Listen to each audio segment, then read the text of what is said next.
Assalamualaikum warahmatullahi wabarakatuh. Selamat datang di podcast MTSN 7 Kediri Bisa Berprestasi Inspiratif Sinergi Akhlakul Karimah.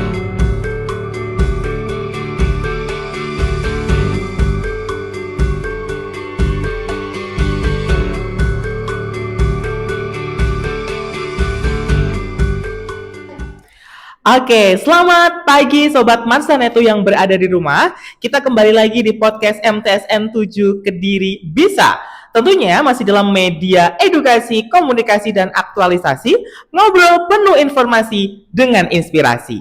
Hari ini kita kedatangan tamu spesial, salah satu pelaksana program yang ada di MTSN 7 Kediri. Ada Bu Is. Halo Bu Is, boleh sapa penonton yang ada di rumah. Oke, terima kasih. Anak-anakku sekalian, Assalamualaikum.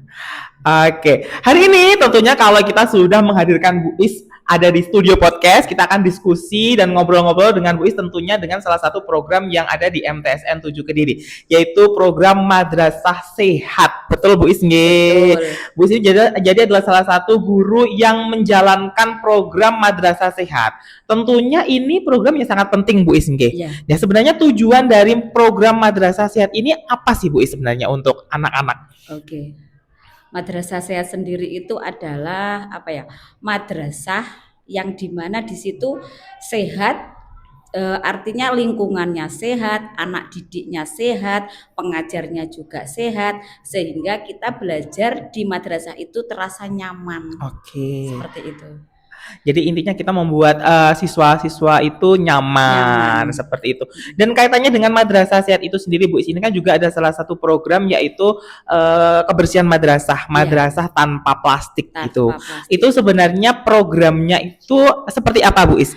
Jadi program ini diawali dulu pada tahun 2018, itu kan dari Kemenak Provinsi Jawa Timur, bahkan dari Jakarta langsung dari pusat itu ada program yang namanya GRAM, Gerakan Madrasah Maju seperti itu. Salah satunya adalah ada Madrasah Sehat. Di saat itu tahun 2018 itu dimunculkan, terus tahun 2019 saya sebagai ketua dari program ini, waktu itu kepala sekolahnya masih Pak Zainuddin, itu Bu Is monggo ikut lomba LPIM, Lomba Pengelolaan Inovasi Madrasah. Salah satunya adalah madrasah itu, Madrasah Sehat itu. Terus di sini sudah mengembangkan waktu itu berbarengan dengan programnya Adiwiyata. Itu ada kita mendapatkan pelatihan membuat ekobrik waktu itu di Gubul. Akhirnya kita sosialisasikan di sini kepada Bapak Ibu guru, kepada anak-anak, kepada masyarakat. Akhirnya alhamdulillah sudah berkembang. Waktu itu terus dalam rangka itu jadi madrasah sehat anti sampah plastik.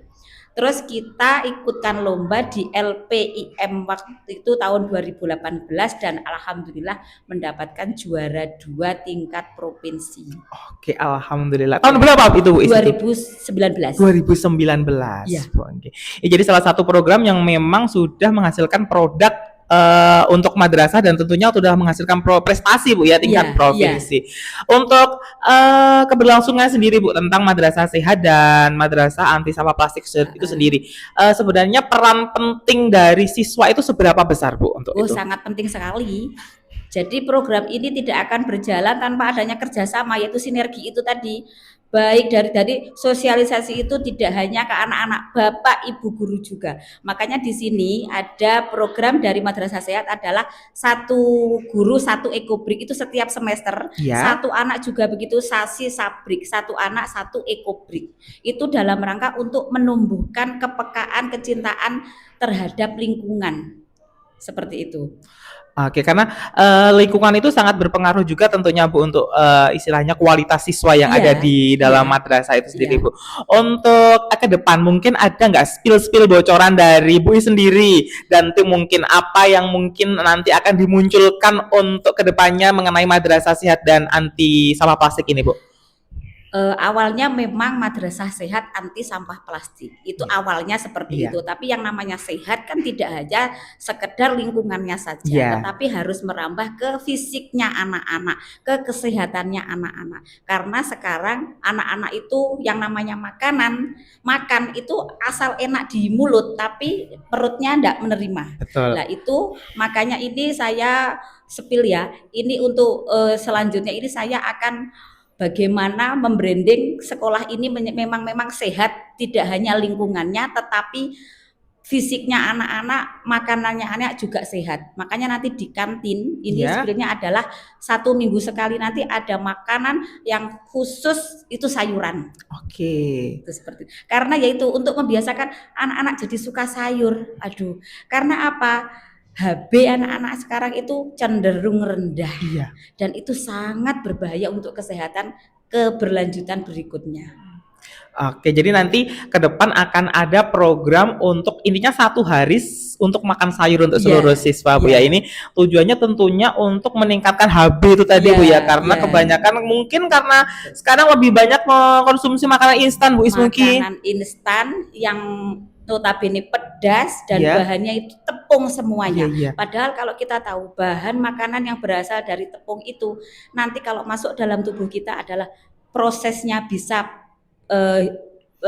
ikut BAB kita itu 2 kali 24 jam. Oke, jadi menumpuk dulu pada tubuh. Sangat menumpuk yang mengakibatkan usus itu nanti akan tidak bersih. Karena kalau kebanyakan tepung, tidak ada sayur, itu sangat berbahaya untuk pencernaan. Oke, jadi program ini nanti tentunya juga untuk siswa itu sendiri ya. Jadi anak-anak ini bukan berarti pemaksaan atau apa-apa, tapi hal yang baik itu memang di awal memang perlu sedikit dipaksa Bu ya. Nanti untungnya itu pada diri kalian masing-masing. Nanti tunggu saja kegiatan ini mulai dijalankan Bu Is ya. Mungkin dalam beberapa minggu atau bulan ini Bu Is ya. Insya Allah bisa minggu depan. Minggu depan, jadi itu akan dijalankan untuk kebaikan kalian tentunya yang ada berada di rumah.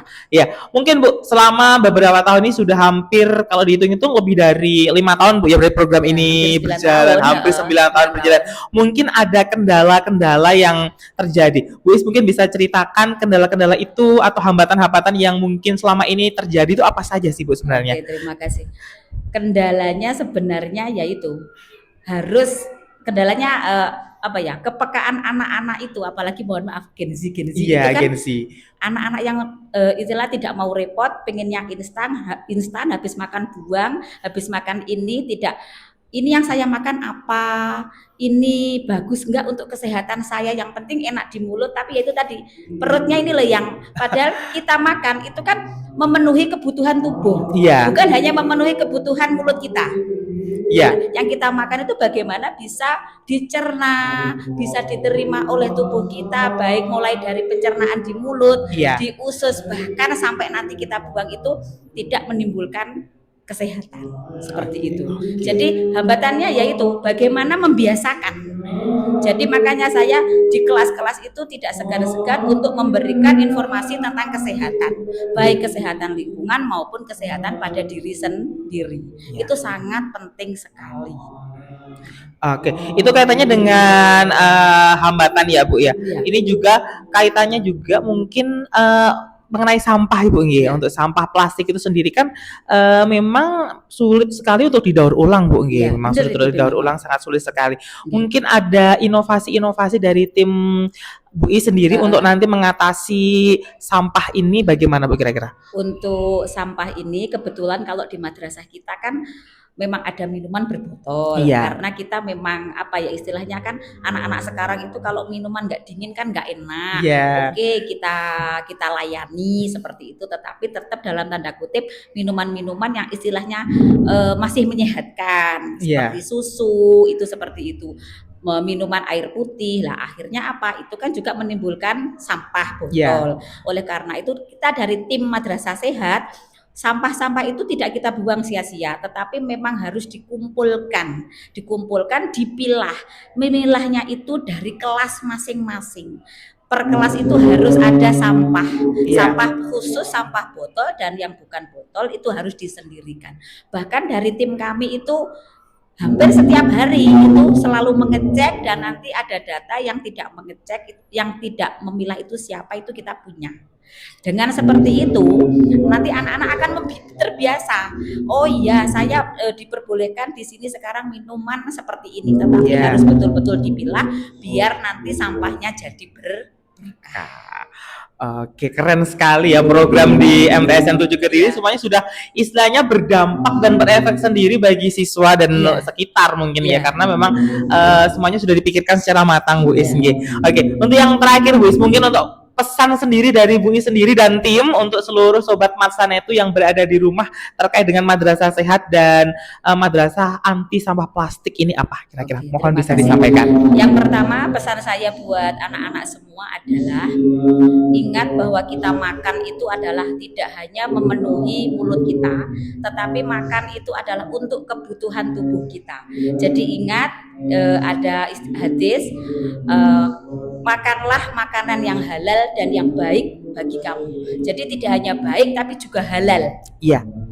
Jadi halal tapi kalau nggak baik, contoh halal nasi itu halal, tapi kalau nggak baik sudah basi ya jangan dimakan. Iya.